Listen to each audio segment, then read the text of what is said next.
I've been converted recently, not to like Scientology or nothing, but to an Apple fan. Never gave Apple much chance besides using an Apple TV for streaming, like because I needed that device. It supported all my audio equipment and whatnot. So that's why I went with it. And it's been awesome. It's been awesome. But I've never used an iPod, an iPhone, an iPad, or any of their computers. Well, I do remember playing Number Munchers back in the day on an Apple II in elementary school, but that's beside the point. Never really bought into their ecosystem of mobile devices for one reason or another. I don't really think I have any particular reason to give for that. Just I was stuck in my ways, maybe. I don't know. But recently I had this itch to get a tablet simply to play one game on. Just one game, a game that I could play on my phone, really, and on my PC. But I just wanted to have a better experience, a better mobile experience. So I started looking into tablets that were available out there. And I wasn't specifically even looking at Apple. Like I looked at Android stuff mostly as that's what I'm familiar with, but something drew me to Apple this time. So I started looking at what they offer, digged into it a bit, looking at their performance, quality, support, some comparisons. I think I made a good choice, all right? So I wound up buying a 11-inch iPad Air with M3 chip, which this version released earlier this year, and actually it's currently on sale on Amazon and Best Buy for $150 off each storage version that they sell.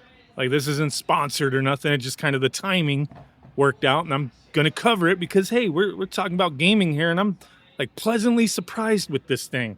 Now, I did go with the lowest storage configuration, which is 128 gigabytes, which does seem like a small amount as the iPad storage is not exactly expandable, at least not for the purpose of installing apps. Now, you can use external storage to save files and some app data, but not to install apps onto.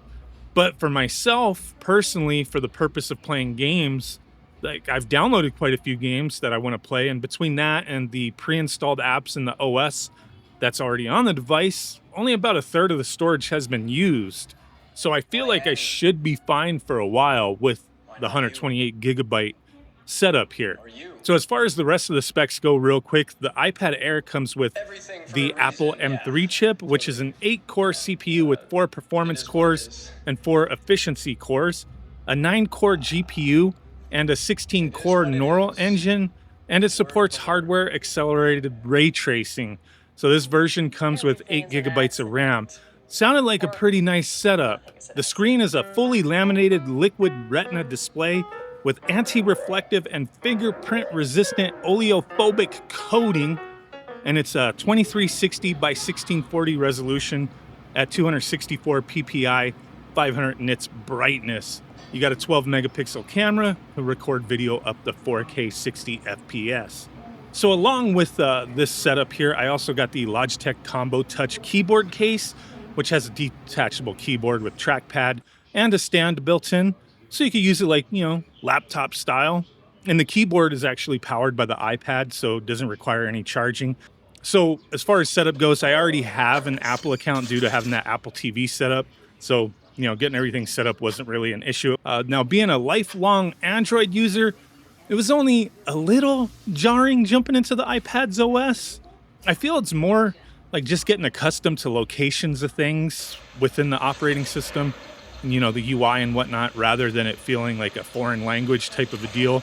So I didn't really feel completely lost. It wasn't that bad. So the first things I did was download some of the games I wanted to play. And the main one that I was referring to earlier was Magic the Gathering Arena. I'm a big Magic the Gathering fan, so I play that game all the time on PC. Sometimes I do play on my phone, but it's just kind of a pain reading everything on the smaller screen. Even after playing that quite a bit, I found there are a ton of other games that I could play that makes the iPad feel more like a dedicated gaming system to me. So the other thing that I really like is how easily I can just mirror the iPad Air to my TV and play on the big screen as well. I was never able to do this with like Magic Arena that way before. Never played on the big screen, so that was really cool. Like playing it on my TV with the Apple TV, syncing it to that, or even in my garage, just syncing it up. I have like a Fire TV in there. Like all these TVs have like AirPlay, so it just boom. With my Android phones, it was always kind of a a weird thing trying to sync up and mirror. So yeah, it was just boom, in it to win it. So that was awesome. That was really cool. So I also joined Apple Arcade. They had like a trial, which I tried it before when I first got my Apple TV, but maybe that was earlier on when it was first starting out or something. I don't really remember. As I don't think there was very many games available when I first tried it, but now there's like quite a bit of stuff I'd actually play. There's a lot of games available on Apple Arcade. Plus, there is the App Store where you could download free games and games that cost money type of thing.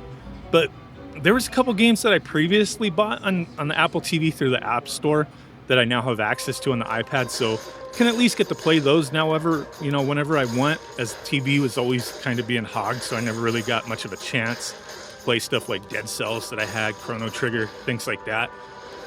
And then there was also a few games that I played using the Logitech keyboard that I bought here, like Magic Arena, using that, and I much prefer playing that game with the trackpad than touching the screen and whatnot, kind of blocking everything with my fingers, fat fingering it, whatever.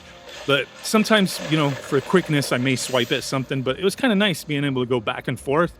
Now, also, I play a game called an online RPG called Heartwood Online. I play that every once in a while. Playing it on the iPad was cool using the keyboard.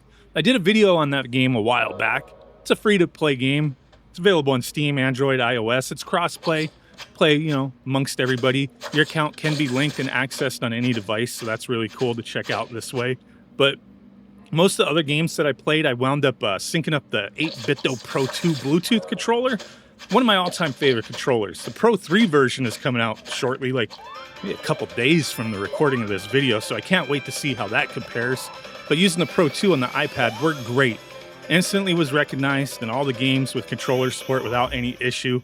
Now, I feel like this could be a dedicated gaming system for somebody who's, more casual with games and still wants to kind of have a tablet experience for other things, and or just like a little side device for specific uses or specific games like me. But I think the experience has been pretty damn solid. Playing games like through Apple Arcade, like Katamari Damacy was pretty sweet, Vampire Saviors, Final Fantasy IV Remake, and there's this cool, I don't remember what it was called, but it's like a Arkanoid Space Invaders combo game, which was really sweet. It was a very interesting game. Never heard of it before. But yeah, it was really awesome playing all these different games and exploring everything there. Like Apple Arcade, all the games are, if you subscribe to that, it's kind of like, Game Pass type of thing. The games they're not free. You're paying for the service, but you don't have to pay for the games. And the games don't have microtransactions or anything like that. There's nothing else that you pay for. So it's kind of a neat service, not too expensive to pay for. But you do get a little trial if you want to check it out. But the performance of the iPad Air is smooth overall. Everything with it felt premium to me. I don't think I'd completely switch my life all the way over to Apple, but I'm really happy I got this iPad. From what I understand, even the cheaper iPad A16 is a good option. The one with the A16 chip, maybe not as powerful as the Air, but I heard, the Air with the M3 chip, but I heard people saying the main complaint with that one was that the screen on that model is not laminated. But I actually saw it the other day. I saw one in person right next to the iPad Air, the same one that I have here.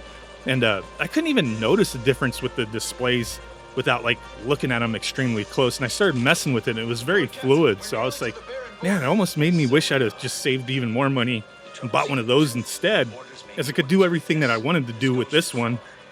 And it's the same size, 11 inches. I know the iPad Air, they do have a larger one as well, a 13-inch one, but the 11-inch was what I wanted. But yeah, overall, I'm a believer now. I really do like this, Apple iPad. It's taken me years to jump into this, but yeah, really cool for gaming and whatever else. I'm sure a little productivity and stuff like that.